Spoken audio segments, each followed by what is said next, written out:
عندي ليك اوفر معايا تيكيتات، وكل تيكت ب 170 جنيه. أيوة. هديك 5 تيكيتات فري.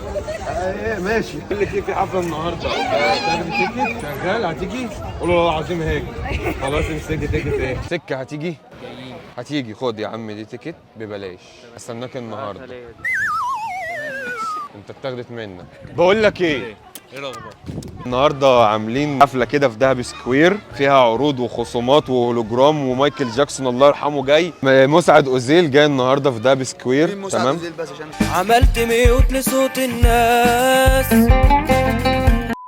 التيكت سعرها 2575 جنيه، بعد الخصم بقى سعرها 175 جنيه. بس انتوا عشان حبايب قلبي هديها لكم ببلاش، بس هتيجوا؟ هنيجي. استعلفك بالله. ايوه هتبقوا معايا النهارده الساعه 9 في دهب سكوير. وريني كده الساعه كام؟ الساعه 9 في دهب سكوير. ايدك. بس لو ما جيتوش في خصم وغرامات بقيمه 55,000 جنيه.